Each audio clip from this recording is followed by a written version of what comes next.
لا حول ولا قوة إلا بالله العلي العظيم. أعوذ بالله من الشيطان اللعين الرجيم. بسم الله الرحمن الرحيم. الحمد لله رب العالمين. الصلاة والسلام على أشرف الأنبياء والمرسلين خاتم النبيين سيدنا ومولانا أبي القاسم محمد. اللهم صل على محمد وآل محمد وعلى أهل بيته الطيبين الطاهرين المعصومين ولعنة الله على أعدائهم أجمعين. أما بعد، فقد قال الله سبحانه تبارك وتعالى في كتابه الحكيم وقوله الحق. بسم الله الرحمن الرحيم. التائبون العابدون الحامدون السائحون الراكعون الساجدون الآمرون بالمعروف والناهون عن المنكر والحافظون لحدود الله وبشر المؤمنين. صلوات اللهم صل على محمد وآل محمد. قبل اس کے کہ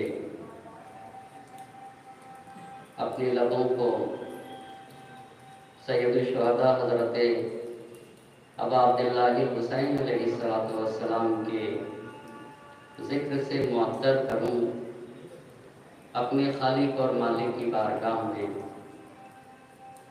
شکر کا نذرانہ پیش کرتا ہوں کہ ایک مرتبہ پھر ہم اور آپ کو یہ موقع نصیب ہو رہا ہے کہ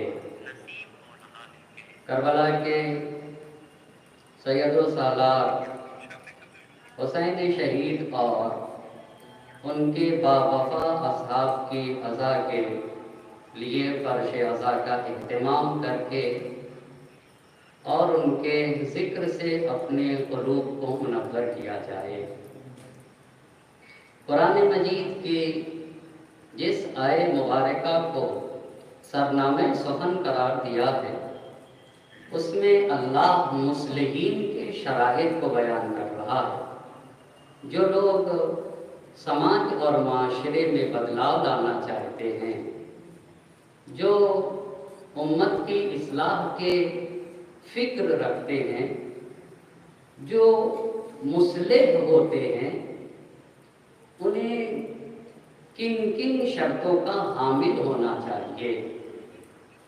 قرآن ان کی شرائط کو بیان کرتے ہوئے ارشاد فرما رہا ہے، التائبون، جو سماج اور معاشرے میں اصلاح کی فکر رکھتے ہیں، وہ آب توبہ سے اپنے وجود کو پاک و پاکیزہ بناتے ہیں. العابدون، وہ صرف اور صرف اپنے خالق و مالک کی عبادت کرتے ہیں اور اپنے پروردگار کی عبادت کے سوا کسی اور کو لائق عبادت نہیں سمجھتے. الحامدون، اور وہ صرف اور صرف اپنے خالق کو اور اپنے مالک کو لائق حمد و ستائش سمجھتے ہیں. وہ اپنے رب کی حمد و ثنا کرتے، وہ اپنے خالق اور مالک کی حمد و ثنا کرتے. السائحون، اور وہ کائنات کے ذرے ذرے میں اپنی خالق کا مشاہدہ کرتے ہیں. کائنات کا ذرہ ذرہ انہیں خالق اور مالک کی طرف لے جاتا ہے اور کائنات کے وجود کو خالق کے وجود پر دلیل سمجھتے ہیں. السائحون، التائبون العابدون الحامدون السائحون الراکعون.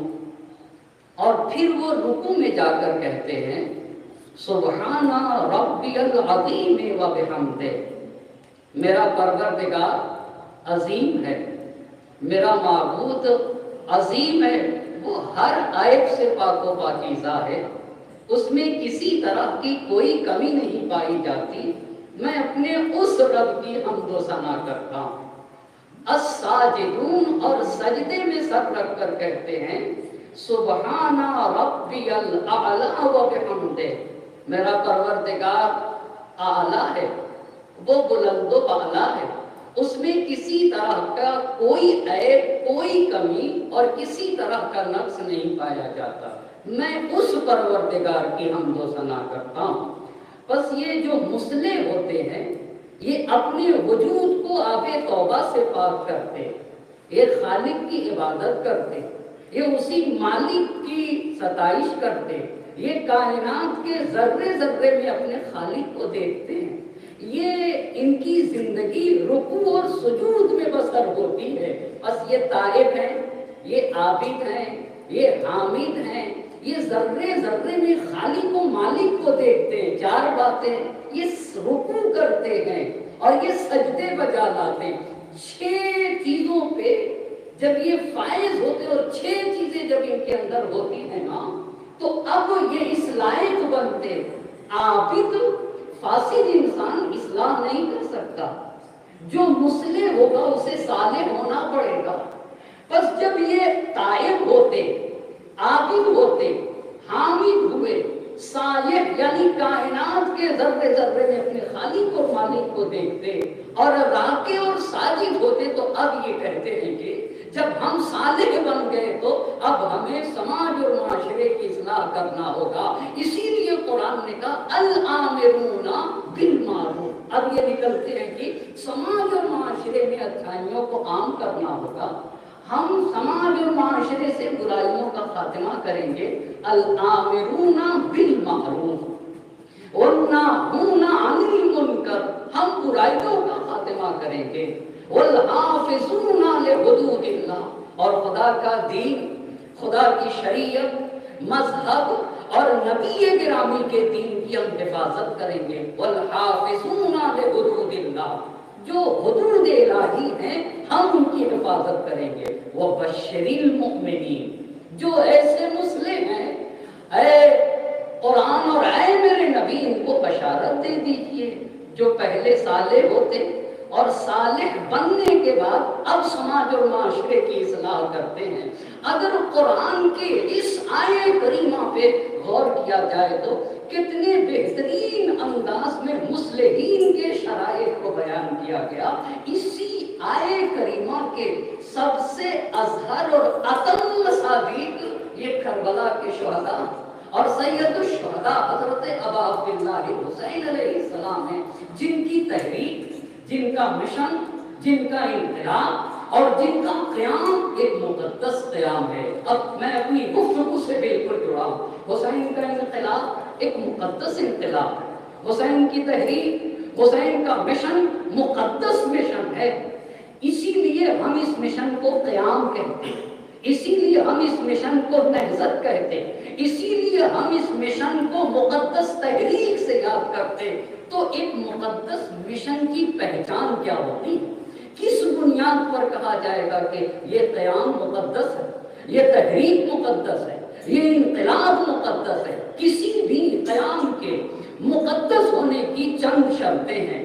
پہلی شرط یہ ہے کہ وہ قیام مقدس ہوتا، وہ تحریک مقدس ہوتی، وہ مشن مقدس اور پاک و پاکیزہ ہوتا ہے، جو ذاتی فائدے کے لیے نہ ہو، جو شخصی مفادات کے لیے نہ ہو۔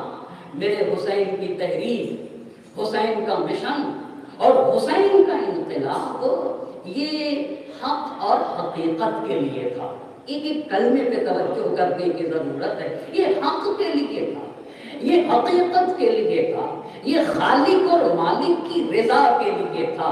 بلکہ اور صاف لفظوں میں کہوں، اگر حق اور حقیقت نہیں سمجھ میں آیا تو یوں کہہ دوں کہ حسین کی تحریک بشریت کے لیے تھی، حسین کی تحریک انسانیت کے لیے تھی، اسی لیے یہ تحریک مقدس۔ بس پہلا مشن، پہلی شرط کسی بھی ہدف، کسی بھی تحریک اور کسی بھی مشن کے مقدس ہونے کی پہلی شرط یہ ہے کہ وہ شخصی مفادات سے بہت اوپر ہو، وہ بہت اوپر ہو، وہ بشریت کے لیے تحریک ہو، وہ انسانیت کے لیے تحریک ہو، حق اور حقیقت کے لیے تحریک ہو۔ کیسے جب سورج نکلتا ہے تو پوری بشریت کو فائدہ پہنچاتا ہے، ہر ایک کو نور افشانی کرتا ہے، ہر ایک جگہ کو تاریکی سے نکالتا ہے۔ میرے حسین کا مشن بالکل ویسے ہی ہے جیسے سورج جب طلوع کرتا ہے تو پوری زمین کو منور کر دیتا ہے، ہر جگہ سے ظلمت کا خاتمہ کر دیتا ہے۔ اسی طرح کے حسین کی تحریک بشریت کے لیے تھی، انسانیت کے لیے تھی۔ جب تحریک ذاتی مفادات سے اوپر ہو جائے تو اس تحریک کو مقدس مشن کہا جائے گا۔ یہ پہلی شرط، یہ پہلی شرط ہے، بہت توجہ کریے گا۔ قرآن کی ایک آیت ہے جس میں قرآن نے کہا کہ دیکھو دیکھو، ایک ایسا نہ ہو کہ ایک شخص کسی دوسرے شخص کا غلام بن جائے، ایک قوم کسی دوسرے قوم کے غلام بن جائے۔ نہیں، قرآن نے تاریکیوں سے نکال کر کے کہا ہے کہ قُلْ تَعَالَوْا إِلَىٰ كَلِمَةٍ سَوَاءٍ بَيْنَنَا، اور ایک بات کی طرف آتے، وہ ایک بات ہے، سب کے سب حق کے سامنے سر تسلیم کو خم کر دیں، سب کے سب ایک حق کے سامنے، اپنے خالق اور مالک کے سامنے سر تسلیم کو خم کر دیا جائے۔ بندہ کیوں کسی کا بندہ ہوگا؟ اسے تو اپنے مالک کا بندہ ہونا چاہیے، اسے اپنے خالق کا بندہ ہونا چاہیے۔ اسی کو تو علامہ اقبال نے کہا تھا، وہ ایک سجدہ جسے تو گراں سمجھتا ہے، وہ ایک سجدہ جسے تو گراں سمجھتا ہے، ہزار سجدوں سے دیتا ہے آدمی کو نجات۔ ایک صلوات پڑھے بر محمد بس کسی بھی تحریک اور مشن کے مقدس ہونے کی پہلی شرط یہ ہوئی کہ وہ تحریک ذاتی اور شخصی مفادات سے بہت اوپر ہو۔ اس تحریک کو انسانیت کے لیے ہونا چاہیے، وہ تحریک بشریت کے لیے ہو، اور وہ تحریک حق و حقیقت کے لیے ہو۔ کہ جو حسین کی تحریک ایسے ہی تھی جیسے سورج جب طلوع کرتا ہے تو تاریکیاں ختم ہو جاتی ہیں، ایسے حسین کا، اسی لیے حسین کو مصباح کہا گیا، حسین کو سراج نہیں کہا گیا۔ سراج بھی چراغ کے معنی، ان الحسین مصباح الہدی کہا گیا۔ اندھیرا ہو آپ ایک شمع جلا دیجئے، روشنی بھی ہوگی پر تاریکی باقی رہے گی، اندھیرا بھی باقی رہے گا، یا نہیں شمع سے سارا اندھیرا چلا جائے گا تو یہ سراج ہوگا۔ پر مصباح کسے کہتے ہیں؟ آپ ایسی روشنی کر دیجئے کہ پھر تاریکی باقی نہ رہے، اسے مصباح کہا جاتا ہے۔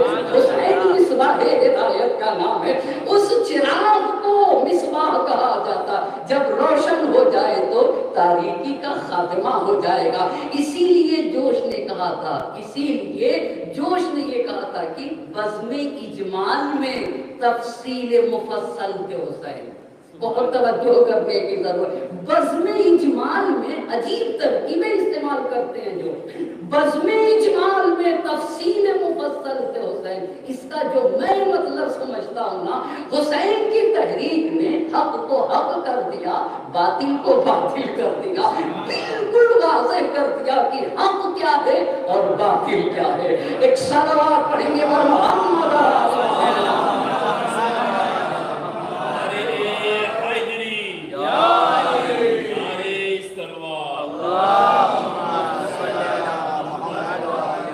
دوسری بات، کسی تحریک کے مقدس ہونے کی دوسری شرط ہے، دوسری شرط یہ ہے کہ تحریک ایک ایسے حالات میں، ایسے ماحول میں اور ان شرائط میں وہ تحریک وجود میں آئے کہ جہاں ہر طرف ظلمت ہی ظلمت، ہر طرف تاریکی ہی تاریکی، اور ہر طرف گھٹن ہی گھٹن۔ بس گھٹن کے ماحول میں، ظلمتوں سے بھری ہوئی فضا میں اور تاریکیوں سے مملوء فضا میں اگر کوئی تحریک وجود میں آتی ہے تو وہ تحریک مقدس تحریک ہے، وہ مشن مقدس مشن ہے۔ میں مثال دینا چاہوں گا قرآن کریم سے۔ قرآن کریم نے ایک عجیب گھٹن کی فضا کو بیان کیا، ان فرعون علا فی الارض، فرعون زمین کے اوپر اپنے کو بڑا دکھا رہا تھا. وجعل اہلہا شیعا، اور اہل زمین کو اس نے گروہ گروہ میں بانٹ دیا. یستضعف طائفۃ منہم، اور زمین پر رہنے والے ایک گروہ کو کمزور کر دیا. یذبح ابناءہم، اتنا کمزور کیا کہ ان کے بچوں کو، بیٹوں کو ذبح کر دیتا تھا. وَيَسْتَحْيِي نِسَاءَهُمْ، عورتوں کو زندہ رکھتا تھا. یہ بتائیے یہ گھٹن کی فضا ہے یا نہیں ہے؟ اتنی گھٹن کی فضا. ایک سلوات پڑھتے پر محمد اور آل محمد.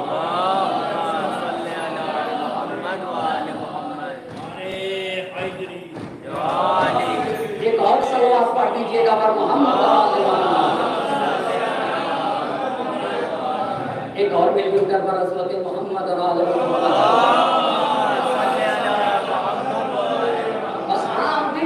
قرآن میں بس تحریک کے مشن کے مقدس ہونے کی دوسری شرط یہ ہے کہ تحریک کب وجود میں آئے، کن حالات میں، کن شرائط میں، کن ماحول اور فضا میں وہ تحریک وجود میں.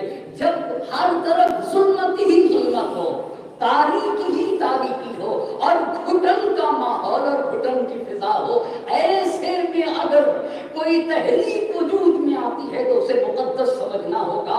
قرآن نے کہا فرعون نے زمین پر تکبر کیا، اپنے کو بڑا بتایا. وَجَعَلَ أَهْلَهَا شِيَعًا، زمین پہ رہنے والوں کو گروہ گروہ میں بانٹ دیا.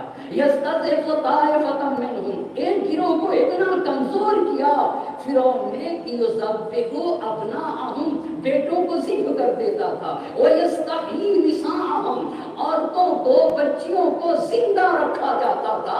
اتنے گھٹن کے ماحول میں اور ایسی تاریک فضا میں جب الہی رہنما قیام کرتا ہے تو اس الہی رہنما کو موسیٰ کہا جاتا ہے. اس کا مطلب یہ ہوا کہ موسیٰ کا قیام مقدس قیام، موسیٰ کی تحریک مقدس تحریک ہے، موسیٰ علیہ السلام کا مشن مقدس مشن ہے. اچھا آئیے، جب پوری زمین جاہلیت سے بھری ہوئی تھی، جہاں نہ ثقافت، جہاں نہ علم، صرف جہل کا اور جہالت کا بول بالا تھا، جہاں قساوت قلبی اپنے عروج پہ پہنچی ہوئی تھی، جہاں عورتوں کو، لڑکیوں کو زندہ دفن کر دیا جاتا تھا، جہاں ایک چھوٹی سی بات کے اوپر 40 لوگوں کو قتل کر دیا جاتا تھا، انسانیت کا خون بہایا جاتا تھا، اتنے گھٹن کے ماحول میں ہمارے اور آپ کے نبی حضرت محمد مصطفیٰ صلی اللہ علیہ وآلہ وسلم مبعوث ہوئے. اور مبعوث ہونے کے بعد کہا قولوا لا الہ الا اللہ تفلحوا، اے لوگو کہو خدا ایک ہے، وہ یکتا ہے، وہ یگانہ ہے، وہ وحدہ لا شریک ہے، تفلحوا، فلاح پا جاؤ گے. اس کا مطلب نبی گرامی کی تحریک مقدس تحریک ہے، آپ کا مشن مقدس مشن ہے، آپ کا قیام مقدس قیام ہے. اور یہی کچھ ایسا ہی ہوا. بنی امیہ نے کیسی تاریکی کی فضا، محدثین خریدے گئے، لوگوں کو خریدا گیا، دین کو فروخت کیا جا رہا تھا. اچھا یہ شراب پی پی کے بنی امیہ کے رہنما شراب پی پی کے نماز پڑھاتے تھے، شراب پی پی کے نماز پڑھاتے تھے. ایسے گھٹن کی فضا میں اگر کوئی قیام ہوا تو اس قیام کو قیام حسینی کہا جاتا ہے. جس نے روحوں میں قوت احساس جگایا اس قیام کو قیام حسینی کہا جاتا. اور صرف قوت احساس ہی کو بیدار نہیں کیا، جرأت اظہار بھی پیدا کیا ہے. جب دو چیزیں وجود میں آ جائیں تب تحریک وجود میں آتی ہے، تب قیام وجود میں آتا ہے. ایک قوت احساس اور دوسری چیز جرأت اظہار. یہ میرے حسین کے قیام نے کیا. اسی لیے تو جوش نے کہا تھا کربلا ایک تزلزل ہے محیط دوران، جو پوری کائنات میں انقلاب لے کر آ جائے اسے کربلا کہا جاتا ہے. کربلا خیمہ سرمائے پہ ہے بر کے تمام، اما جو سرمایہ داری کو اپنی ٹھوکروں سے رود دے اسے کربلا کہا جاتا ہے. کربلا تخت پہ ہے ضربت آواز سے اذاں، باطل کے خلاف اعلان حق کو کربلا کہا جاتا ہے۔ کربلا جرأت اظہار ہے پیشے سلطان، ظالموں کے خلاف جو بولنا سکھا دے اسے کربلا کہا جاتا ہے، ستمگروں کے خلاف جو اٹھنا سکھا دے اسے کربلا کہا جاتا ہے، جہاں یزیدیت پلٹ نہ سکے اسے کربلا کہا جاتا ہے، جہاں فرعونیت سر اٹھا نہ سکے اسے کربلا کہا جاتا ہے، جہاں خلاف حق بات کی کوئی گنجائش نہ ہو اسے کربلا کہا جاتا ہے۔ فکر حق سوز یہاں کاش نہیں کر سکتی، کربلا تاج کو برداشت نہیں کر سکتی، فکر حق سوز یہاں کاش نہیں کر سکتی، کربلا تاج کو برداشت نہیں کر سکتی۔ بس پہلی بات تحریک کے مقدس ہونے کے لیے تحریک شخصی مفادات سے بہت اوپر ہونا چاہیے، پہلی بات۔ دوسری بات، کمال تو وہ ہے جہاں کوئی نہ بول رہا، گھٹن کی فضا، ظلمتوں سے بھری ہوئی فضا، وہاں ایک مقدس ہستی قیام کرتی ہے، اس بنیاد پر اس کی تحریک اور اس کا مشن مقدس بنتا ہے۔ تیسری بات میرے حسین کا قیام اور کربلا کا یادگار انقلاب ایک مقدس انقلاب ہے، ایک مقدس تحریک ہے، ایک مقدس مشن ہے۔ تیسری بات جو کسی قیام کا بانی ہو اس کی جو لاجک ہو وہ زمانے کے لاجک سے الگ ہونا چاہیے، اوپر ہونا چاہیے، بہت توجہ کریے گا۔ جو قیام کا بانی ہو اس کی جو منطق ہو نا، اس کی منطق زمانے کی منطق سے اوپر، اس کے لاجک زمانے کے لاجک سے اوپر۔ کیوں؟ بڑے عقلائے عالم جب مدینہ چھوڑ رہے تھے، سید الشہداء جب مدینہ چھوڑ رہے تھے نا، تو عقلائے عالم، ابن عباس کو حبر الامہ کہا جاتا ہے، ابن عباس جیسی شخصیتیں، محمد حنفیہ جیسی شخصیتیں اور بھی بہت ساری شخصیتیں حسین سے یہ کہہ رہی تھی کہ آپ نہ جائیے، قتل کر دیے جائیں گے، مگر حسین نے کیا کہا؟ میں جاؤں گا۔ یہ لوگ دل سوزی دکھا رہے تھے یا نہیں؟ دل سوزی کر رہے تھے حسین، مگر ان کی لاجک کیا تھی اور میرے امام کی لاجک کیا تھی؟ اس پہ ذرا سا توجہ کریے گا، کتنا دور دیکھ رہے تھے، اللہ اللہ، کتنی یہ نگاہیں کتنی دور کی چیزوں کو دیکھ رہی تھی۔ مدینے میں بیٹھا اللہ حسین شام میں ہونے والی کثافتوں کو پڑھ رہا تھا، مدینے میں حسین بیٹھے ہوئے تھے، مگر امت کے درد کو اچھی طرح سے محسوس کر رہے تھے۔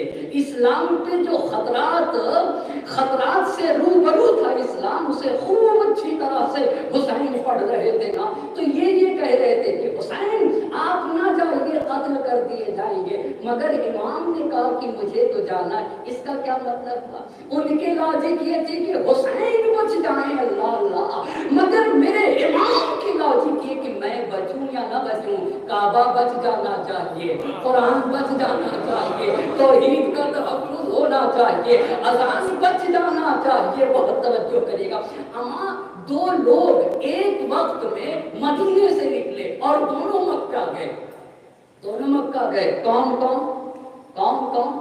بھائی امام حسین علیہ السلام نے بھی مدینہ چھوڑا، عبداللہ ابن زبیر نے بھی مدینہ چھوڑا، دونوں نے چھوڑا یا نہیں چھوڑا؟ اور دونوں نے مکے میں جا کر پناہ لی۔ ممکن ہے کہ ایک سادہ لو انسان سمجھے کہ دونوں کو اسلام سے محبت تھی، بڑا فرق ہے۔ حسین نے کہا میرے لیے بہتر یہ کہ اگر ایک بالش کعبے سے اور حرم سے باہر مارا جاؤں تو یہ میرے لیے بہت بہتر ہے۔ ہاں، دونوں نے مدینہ چھوڑا تھا، دونوں نے جا کر مکے میں قیام کیا تھا، مگر ایک نے کعبے کو سپر بنایا تھا تاکہ وہ بچ جائے۔ بہت توجہ کریے گا، ایک نے کعبے کو سپر بنایا تھا کہ کعبہ بچے یا نہ بچے مجھے بچ جانا چاہیے، یہ عبداللہ ابن زبیر تھا، مگر حسین نے مکہ چھوڑ کر بتا دیا کہ حسین وہ ہیں جو خود کو سپر بناتے ہیں کہ خود بچوں یا نہ بچوں کعبہ بچ جانا چاہیے، خود بچوں یا نہ بچوں دین خدا بچ جانا چاہیے، خود بچوں یا نہ بچوں توحید بچ جانا چاہیے۔ ہم عزاداری کو مستحب کہتے، مگر اس مستحب پہ میری جان قربان ہو جائے، اما مستحب ہو کے جو واجب کو بچا لے، مستحب ہو کے جو نماز کو بچا لے، مستحب ہو کے جو قرآن کو بچا لے گا اسے عزاداری سید الشہداء کہا جاتا ہے۔ ایک صلوات پڑھے گا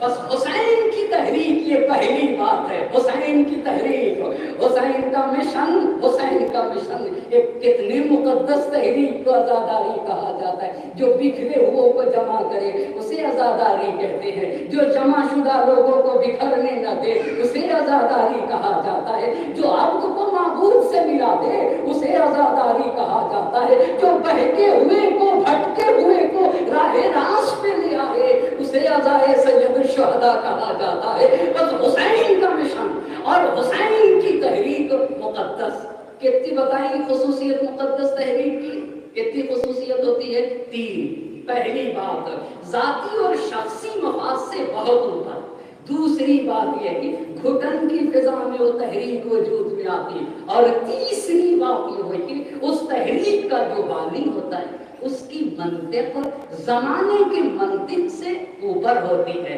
وہ خود کو نہیں دیکھتا، بہت توجہ کریے گا، وہ اپنی ذات کو نہیں دیکھتا، وہ حق کو دیکھتا ہے، وہ حقیقت کو دیکھتا ہے، وہ خالق و مالک کی رضا کو دیکھتا ہے، وہ دین و شریعت و مذہب کو دیکھتا ہے۔ اسی لیے تو جوش نے کہا تھا کربلا میں امر حق کی برتری سے جنگ تھی، اللہ اللہ، کربلا میں امر حق کی برتری سے جنگ تھی۔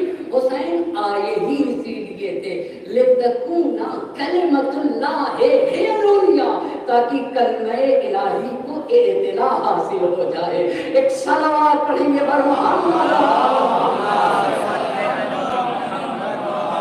بس یہ پہلی بات تحریک، تحریک مقدس تحریک۔ دوسری بات حسین صرف مصلح نہیں ہے، حسین شہید انسانیت، حسین محسن انسانیت، اور حسین مصلح اعظم ہے، اللہ اللہ، مصلح اعظم ہے حسین۔ اچھا، جب قرآن نے اصلاح کی بات، آپ دیکھیں ذرا کتنی پیاری باتیں کہیں، جو لوگ سماج اور معاشرے کو بدلنا چاہتے ہیں وہ تائب ہوتے ہیں، وہ عابد ہوتے ہیں، وہ اللہ کی حمد و کیا چاپلوسی نہیں پائی جاتی، وہ مالک کی حمد و ثنا کرتے، وہ ذرے ذرے میں اپنے خالق کو دیکھا کرتے ہیں، وہ رکوع میں جا کر سبحان ربی العظیم و بحمدہ کہتے ہیں، سجدے میں سر رکھ کے کہتے ہیں سبحان ربی الاعلی و بحمدہ، اور پھر اس کے بعد الامرون بالمعروف کہتے ہیں ہمیں تو اسکول بنانا ہے، ہمیں تو کالجز بنانے ہیں، ہمیں تو یونیورسٹیوں کا اہتمام کرنا ہے، ہمیں تو سماج اور معاشرے سے جہالت کا خاتمہ کر دینا ہے اور تاریکیوں کو مٹا دینا ہے، والناہون عن المنکر، برائیوں کا خاتمہ کرنا ہے، فسادات کو مٹا دینا ہے، ہمیں تو حدود الہی کا تحفظ کرنا ہے، ہمیں تو شریعت محمد مصطفیٰ کی حفاظت کرنا ہے، اور ایسے ہی کو قرآن بشارت دیتا ہے۔ تو حسین مصلح اعظم ہے، حسین کیا ہے؟ مصلح اعظم۔ قرآن نے اصلاح کی باتیں کی، تو حسین اگر مصلح ہے تو کتنی طرح کی اصلاح کریں گے؟ فردی اصلاح کریں گے حسین، خانوادے کی اصلاح کے لیے حسین نکلے تھے، حسین سماج اور معاشرے کی اصلاح کے لیے، اور حسین پوری امت کی اصلاح کے لیے، اس لیے کہ حسین امام برحق ہے، اور امام جو ہوتا ہے نا، جس طریقے سے نبی سب کے لیے ہوتا ہے ایسے ہی امام بھی سب کے لیے ہوتا ہے۔ ایک صلوات پڑھ دیجئے گا بر محمد۔ ایک اور صلوات کا سہارا دے بڑا اتنی تمہیدی گفتگو کے بعد اب کہنا چاہوں گا، گفتگو کا عنوان ہے نا، آپ حضرات جانتے مگر پھر کہنا چاہوں گا، گفتگو کا عنوان ہے کربلا گام بگام، اور یہ کربلا گام بگام کا یہ دوسرا سلسلہ ہے۔ سن 11 ہجری میں نبی گرامی کی رحلت، سن 61 ہجری میں سید الشہداء کی شہادت ہے نا، 50 سال کے اندر امت مسلمہ نے اللہ اکبر کہہ کے حسین کا گلا کاٹا ہے۔ 57 سالہ زندگی کو ہم اور آپ سیکھنے کے لیے جمع ہو رہے ہیں۔ یہ اشرا، یہ اشر اولا، اسے ہم اور آپ ایک تحریک کے عنوان سے دیکھیں گے، ایک مشن کے عنوان سے دیکھیں گے، مقدس مشن، مقدس تحریک کے عنوان سے اس اشرے کا اہتمام کیا گیا ہے۔ اس میں ہم اپنے آقا امام حسین علیہ السلام کی تحریک کو اچھی طرح سے جاننا چاہیں گے، اور 57 سالہ زندگی پر روشنی ڈالنے کے لیے ہم اور آپ پھر ایک مرتبہ اللہ نے توفیق دی ہے اور یہاں کے اوپر جمع ہو رہے ہیں. اسی لیے بس حسین کی تحریک جہاں مقدس تحریک وہیں کے اوپر حسین مصلح اعظم. اور جب مصلح اعظم ہے تو فردی اصلاح، خانوادے کی اصلاح، سماج اور معاشرے کی اصلاح، پوری امت کی اصلاح کے لیے قرآن نے بھی ان تمام اصلاح کے اوپر گفتگو کی. فردی اصلاح کی جب بات کی، فردی اصلاح، ذاتی اصلاح کی جب بات کی قرآن کریم نے، تو قرآن کریم کی آیت ہے یسألونک عن الیتامی، اے میرے نبی لوگ آپ سے یتیموں کے بارے میں پوچھتے ہیں، قل اصلاح لہم خیر. اے میرے نبی ان سے کہہ دیجئے کہ اگر تم یتیموں کے امور کی اصلاح کرو اور یتیموں کے امور کی خیر خواہی کرو تو یہ تمہارے لیے بہت بہتر ہے. وَإِن تُخَالِطُوهُمْ فَإِخْوَانُكُمْ، اور اگر تم اپنی زندگی کو یتیموں کی زندگی کے ساتھ ملا دو تو یہ تمہارے اس میں کوئی حرج نہیں ہے. کیوں؟ فَإِخْوَانُكُمْ، وہ تمہارے بھائی ہیں، تم یتیموں کے ساتھ اپنے بھائی جیسا برتاؤ کرو. وَاللَّهُ يَعْلَمُ الْمُفْسِدَ مِنَ الْمُصْلِحِ، خدا جانتا ہے مفسد کون ہے، فساد پھیلانے والا کون ہے اور اصلاح کرنے والا کون ہے. یہ کس کی اصلاح کی باتیں کی جا رہی ہیں؟ یہ فردی اصلاح کی باتیں کی جا رہی ہیں. دیکھو سماج اور معاشرے کے یتیموں کے امور کی اصلاح کے فکر کرو، ان کے ساتھ وہ برتاؤ کرو جو اپنے بھائی کے ساتھ برتاؤ کرتے ہو. وَإِن تُخَالِطُوهُمْ فَإِخْوَانُكُمْ، اگر تم اپنی زندگی کو ان کی زندگی کے ساتھ ملا دو تو اس میں کوئی حرج نہیں، وہ تمہارے بھائی. مگر سماج اور معاشرہ کتنا گرا، بہت توجہ کریے گا. اگر کسی یتیم کو ہم کھانا بھی کھلاتے تو اس کی پلیٹ الگ رکھ دیتے. ایک صلوات پڑھتے گا محمد اور آل محمد،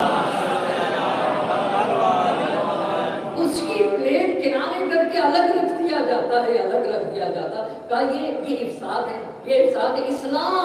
اصلاح کو تم اپنے بھائی کی طرح اس کے ساتھ برتاؤ رکھو، اس کی زندگی کو اپنی زندگی سے ملا دو. واللہ یعلم المفسد من المصلح، خدا خوب جانتا ہے مفسد کون ہے، مصلح کون ہے. یہ پہلی اصلاح، بس فردی اصلاح. دوسری اصلاح بہت توجہ کریے گا، خانوادے کی اصلاح، فیملی کی اصلاح کی قرآن مجید نے گفتگو کی. قرآن کریم ایسے کہتا ہے کہ اگر تمہیں اس بات کا اندیشہ ہے اور تمہیں اس بات کا خوف ہے کہ میاں اور بیوی کے رشتے ٹوٹنے والے ہیں، وَإِنْ خِفْتُمْ شَقَاقَ بَيْنِهُمَا، اگر تم یہ دیکھ رہے ہو کہ کسی کوئی فیملی ٹوٹنے والی ہو، میاں اور بیوی کے رشتے ٹوٹنے والے ہو، تو فَابْعَثُوا حَكَمًا مِّنْ أَهْلِهِ وَحَكَمًا مِّنْ أَهْلِهَا، تو ایک حکم جو فیصلہ کر سکتا، جس کے اندر سوجھ بوجھ ہو، جو سمجھتا ہو کہ اچھائی کیا چیز ہے اور برائی کیا چیز ہے. تو مرد کے گھر سے ایک سمجھدار انسان لو اور بیوی کے گھر سے ایک سمجھدار انسان لو. ان یریدا اصلاحا، اصلاح کی توجہ کریے گا، ان یریدا اصلاحا یوفق اللہ بینہما، اگر یہ دو سمجھدار ہوئے اور ان کے اندر اتنا درد ہو کہ بھئی اس فیملی کو ٹوٹنا نہیں چاہتے تو یوفق اللہ بینہما، تو اگر ان کی نیت صاف ہے تو اللہ ان دونوں کے دلوں کو قریب کر دے گا. ان اللہ کان علیما خبیرا، خدا علیم بھی ہے اور خدا خبیر بھی ہے. ایک صلوات کا سہارا دے کر سنتے بس یہ ہوئی کون سی اصلاح؟ فردی اصلاح وہ ہوئی یتیم والے. اور خانوادے کی اصلاح کون سی ہے؟ فیملی ٹوٹے تو ٹوٹنے نہ دو، اس میں دو حکم لے آؤ، ایک عورت کے گھر سے اور ایک مرد کے گھر سے. اگر ان کی نیت صاف رہی تو یہ فیملی ٹوٹنے والی نہیں ہوگی. ایک بات صرف آپ سے پوچھنا چاہتا ہوں، سماج میں ہاں فیملیوں کو توڑنے والے بہت ملتے ہیں پر فیملیوں کو جوڑنے والے کم نظر آتے ہیں. ایسا نہیں ہے کہ نہیں ہیں مگر کم نظر آتے ہیں. قرآن نے کہا تمہارا حسین مصلح اعظم ہے، فردی اصلاح کے لیے اس نے قیام کیا، فیملی کی اصلاح کے لیے بھی قیام کیا. اب سماج کی اصلاح کے بھی قرآن نے باتیں کی. سماج میں کبھی کبھی کم فروشی ہے، بڑے قرآن نے لعنت کی ہے. وَيْلٌ لِّلْمُطَفِّفِينَ، جو لوگ کم بیچتے ہیں نا ان پر وائے، کم تولتے ہیں ان پر وائے ہو. یہ کم تولنا یہ صرف آلو پیاز نہیں ہے، یہ صرف آلو پیاز نہیں. ایک ٹیچر ہے، اس کو 45 منٹ پڑھانا ہے، 30 ہی منٹ پڑھاتا ہے. یہ بتائیے کم فروش ہے کہ نہیں ہے؟ کم تول رہا ہے یا نہیں تول رہا ہے؟ آپ مجھے بتائیں نا، کم تول رہا ہے یا نہیں تول رہا ہے؟ ایک مزدور ہے اسے 10 گھنٹے کام کرنا ہے، 5 ہی گھنٹے کام کر رہا ہے، یہ بھی متفقین کی فہرست میں آئے گا۔ میں بھی آؤں گا، مجھے محنت کر کے آنا چاہیے، محنت کر کے نہیں آتا، محنت کر کے نہیں آتا۔ جس کا جو کام ہے اگر اس کا حق ادا نہ کرے تو یہ سب متفقین کی فہرست میں آ جائیں گے۔ اور قرآن نے کہا ویل للمطففین، وائے ہو مطففین پہ، اور ایک معنی ویل کا جہنم ہے، ویل للمطففین، جو لوگ کم فروشی کرتے ہیں نا ان کے لیے جہنم ہے، ان کے لیے جہنم ہے۔ تو سماج اور معاشرے میں کتنی کمیاں ہوتی ہیں، ربا کھایا جاتا ہے، سود لیا جاتا ہے، اچھا کم فروشی کی جاتی ہے، اقتصادی مشکلات سے سماج اور معاشرہ گزرتا ہوتا ہے۔ ہمارے ایک نبی انبیاء میں سے جناب شعیب علیہ السلام، ان کے لیے قرآن نے کہا قال یا قوم ارأیتم ان كنت على بینۃ من ربی ورزقنی منہ رزقا حسنا، اپنی قوم سے پوچھا جناب شعیب علیہ السلام نے، یہ بتاؤ اگر میرے پاس میرے رب کی طرف سے محکم دلیل ہو، اگر میرے پاس برہان ہو، میرے پاس دلیل ہو اور مضبوط دلیل ہو، ورزقنی منہ رزقا حسنا، اور میرے اللہ نے مجھے دولتوں سے، طرح طرح کی دولتوں سے نوازا، رزق حسن عام ہے، یہ صرف مال نہیں، مجھے رزق حسن دیا ہو تو کیا میں اپنے رب کی مخالفت کروں؟ بھائی سب کچھ تو میرے معبود نے مجھے دیا ہے نا، یہی تو نبی خدا کہ اگر مجھے برہان دے کر بھیجا ہو کے اور مجھے رزق حسنا دیا ہو، فکر کی دولت، علم کی دولت، مال کی دولت، صحت و سلامتی، ہر طرح کی دولتوں سے میرے مالک نے مجھے نوازا ہو تو کیا میں اپنے مالک کے فرمان کی خلاف ورزی کروں؟ کہ ہرگز ایسا نہیں کر سکتا، ہرگز وما اريد ان اخالفكم الى ما انهاكم عنه، جس سے تم کو میں منع کروں میں وہ کام نہیں کر سکتا۔ بہت توجہ کریے گا، اگر میں کم فروشی سے منع کرتا ہوں تو میں کیسے کم فروشی کروں گا؟ میں نے ان اريد الا الاصلاح ما استطعت، میں تو صرف اصلاح چاہتا ہوں۔ تو کیسی اصلاح چاہتے ہیں جناب شعیب؟ فکری اصلاح کرنے آیا ہوں، اخلاقی اصلاح کرنے کے لیے آیا ہوں، اقتصادی اصلاح کرنے کے لیے آیا ہوں، لوگوں کی فکروں کو سدھارنے کے لیے آیا ہوں۔ بہت توجہ کرنے کی ضرورت ہے، اما اگر کسی کی فکر صحیح نہیں، عمل صحیح ہو ہی نہیں سکتا، اس لیے کہ قرآن نے کہا ہے کل یعمل علی شاکلتہ، ہر انسان اپنی فکر کے مطابق عمل کرتا ہے۔ ایک سیدھا سادہ انسان جا رہا ہے، دوسرا بائک سے آیا اور ایک تھپڑ لگا کے آگے بڑھ جاتا ہے، کیوں ایسا؟ کیوں ایک شریف انسان کو کیوں مار دیا اس نے؟ ایک انسان کسی کے سامنے کا لقمہ چھین لیتا ہے، کیوں ایسا ہے؟ کیوں ایسا ہے؟ فکری مشکل ہے، فکری مشکل ہے، بہت توجہ کرنے کی ضرورت ہے۔ ان اريد الا الاصلاح ما استطعت، جہاں تک ہو سکے میں اصلاح کے لیے آیا ہوں، فکروں کو بدلنے کے لیے۔ اللہ اللہ، فکروں، آپ کو پتا ہے کیا میرا حسین ہے جانے قربان ہو جائے، خدا کی قسم اگر حسین مکے میں ہے نا، مکے میں، یہ بتائیے زہرا کا لال مکے میں ہے مگر انقلاب کوفے میں، زہرا کا لال مکے میں ہے مگر انقلاب بصرے میں، زہرا کا لال مکے میں ہے دنیا میں انقلاب ہے، کیوں ایسا ہے؟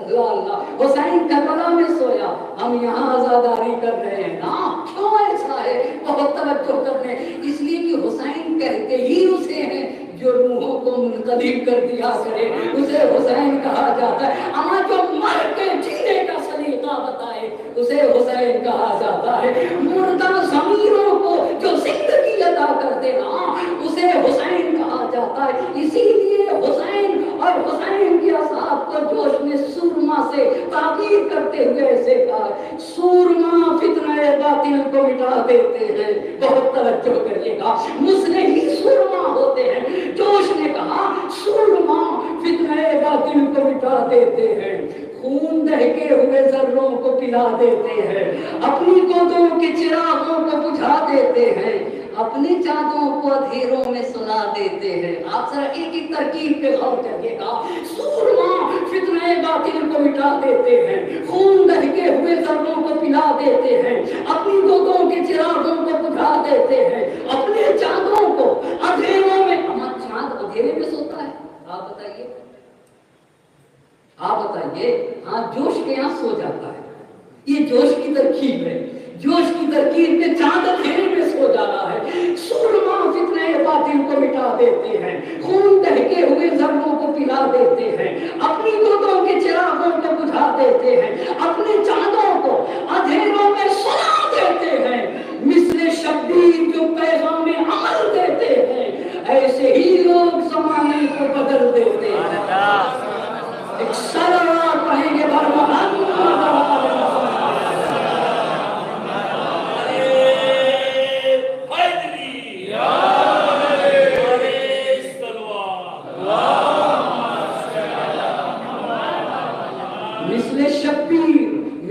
شبیر بڑی قدر کرنے کی ضرورت ہے اس فرش ازاں کے۔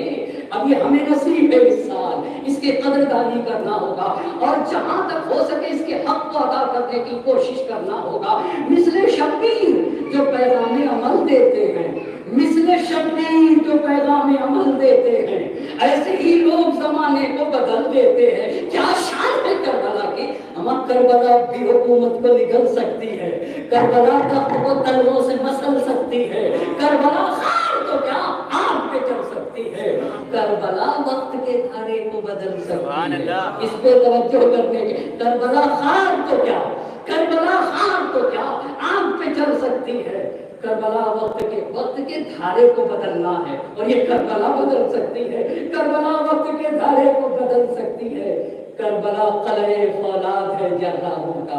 کربلا تو وہ قلعہ ہے نا جس میں جرار رہتے ہیں، فرار نہیں رہتے، جس میں صرف جرار رہتے ہیں۔ کربلا کے قلعے میں سرما رہا کرتے ہیں، کربلا کے قلعے میں دلاور ہستیاں رہتی ہیں، کربلا کے قلعے میں اصحاب حسینی رہا کرتے ہیں نا۔ کربلا قلعہ فولاد ہے جراروں کا، کربلا نام ہے چلتی ہوئی تلواروں کا، کربلا نام ہے چلتی ہوئی تلواروں کا۔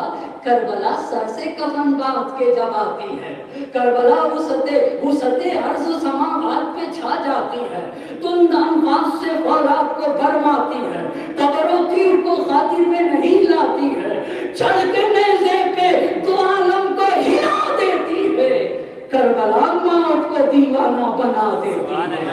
ایک سلوات پڑھیں گے بر محمد۔ بس وہ ہوئی فردی اصلاح، وہ ہوئی خانوادے کی اصلاح۔ تیسری اصلاح کون سی تھی؟ سماج اور معاشرے کی۔ ان اريد الا الاصلاح ما استطعت، جہاں جناب شعیب نبی کی زبان سے تو آپ نے کہا جہاں تک ہو سکے گا میں اصلاح کے لیے نکلا۔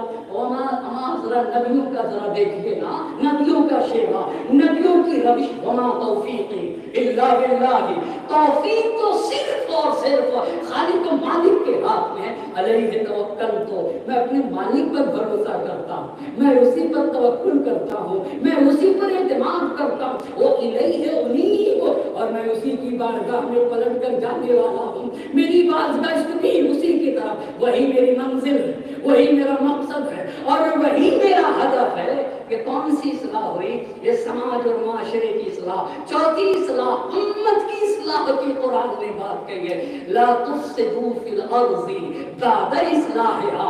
اے لوگوں، زمین کا جب اصلاح ہو جائے، لوگ صالح ہو جائیں، تو اس کے بعد تم زمین پہ فساد نہ پھیلایا کرو۔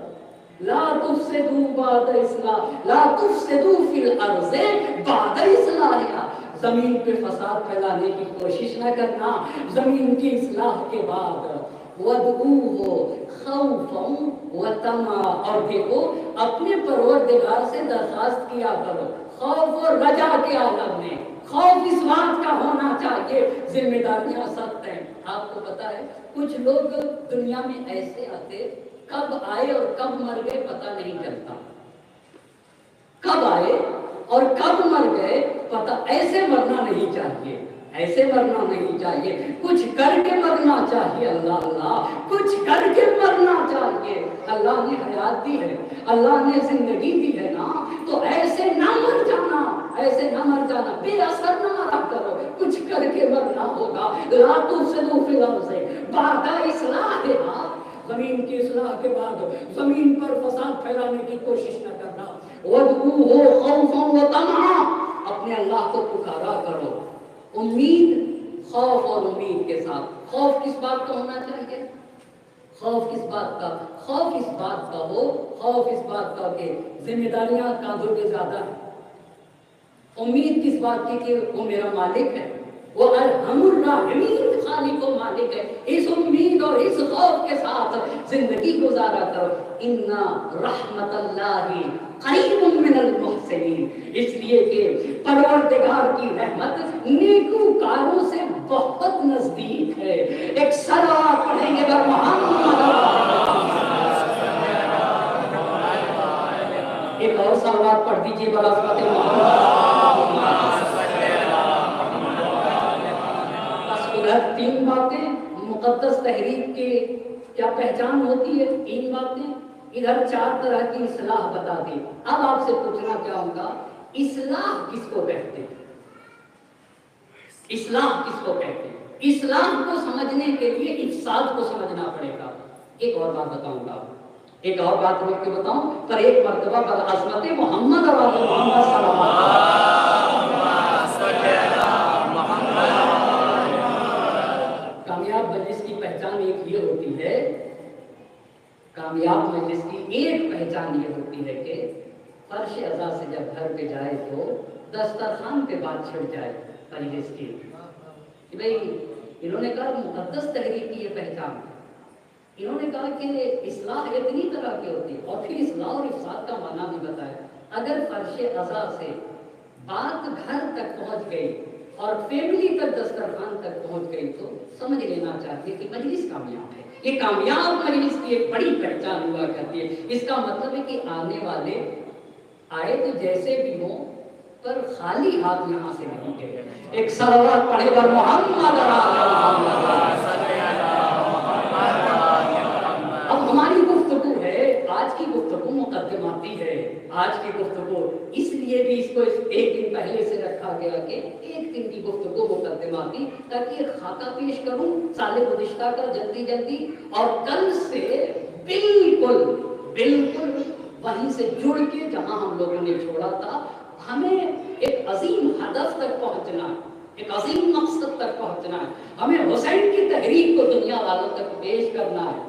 ہاں اگر مسلم سفیر حسینی ہیں تو ہم اتنا کہہ سکتے کہ ہم بھی مسلم کے چھوٹے سے شاید سفیروں میں آ سکیں، شاید ہے ہمارا کام یہی سفارت کا، ہمارے کاندھوں پہ ذمہ داری، ہم نے پڑھا اسی لیے ہمیں حسین کے پیغام کو پہنچانا ہے اور ہمیں کوشش کرنا ہوگا، یہ ہماری ذمہ داری ہے، یہ ہماری ذمہ داری ہے۔ حسین کی تحریک کو، حسین کے پیغام کو، حسین کے یادگار انقلاب کو، حسین کے مشن کو، اس الہی معجزے کو، کربلا معجزہ الہی ہے، اس الہی معجزے کو دنیا والوں تک پہنچانا یہ ہماری ذمہ داری ہے اور یہ ہمارا کام ہے، ہمارا کام ہے۔ کہ اصلاح کس کو کہتے ہیں؟ اصلاح کو سمجھنے کے لیے افساد سمجھنے کی ضرورت ہے۔ اگر میں تھوڑا سا آپ کا وقت لوں نا تو مجھے معاف کریے گا، اس لیے کہ مجلس ایسی ہے جس میں تھوڑا سا مجھے لینا پڑے گا آپ کا وقت۔ ایک اور صلوات پڑھتے ہیں محمد۔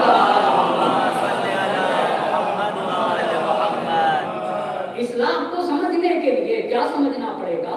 افساد سمجھنا پڑے گا۔ افساد کس کو کہتے ہیں؟ افساد کے اتفاق سے یہ عزائے حسینی کی خاصیت ہے، یہاں منطق بھی سیکھا جاتا ہے، یہاں فلسفہ بھی پڑھایا جاتا ہے، یہاں تاریخ بھی سیکھا جاتا ہے، یہاں اخلاق بھی سیکھتے ہیں ہم، اور ان تمام چیزوں کے ساتھ ساتھ تزکیہ نفس کا جو مرکز ہے وہ یہی فرش عزا ہے۔ یہ فرش عزا نہیں، یہ کوثر حسینی ہے، جہاں ہم اور آپ نہا کے اپنی روحوں کو طیب و طاہر کرتے، اسے فرش عزا کہا جاتا ہے۔ ایک صلوات پڑھیں گے بر محمد۔ تو اصلاح کسے کہتے ہیں اور افساد کسے کہتے ہیں؟ اصلاح کسے؟ انشاءاللہ ہم لوگ کل سے کوشش کریں گے کہ ایک چھوٹی سی ڈائری اپنے سامعین کے حوالے کریں، تاکہ انہیں جو بھی سوال ہوا کرے اس ڈائری کو وہ نوٹ کر لیں۔ کبھی کبھی مجلس کے درمیان سوالات آتے، پھر مجلس کے بعد انسان کے ذہن سے نکل جاتے ہیں، تو کوشش کریں گے کہ وہ اپنے سوالات کو نوٹ لکھیں، اور پھر بغیر کسی جھجک کے ڈائریکٹ اگر وہ مجھ سے سوال کر لیں تو بہت ہی اچھا ہوگا۔ اور آہستہ آہستہ اس ماحول کو ہمیں وجود میں لانا ہوگا کہ سماج اور معاشرہ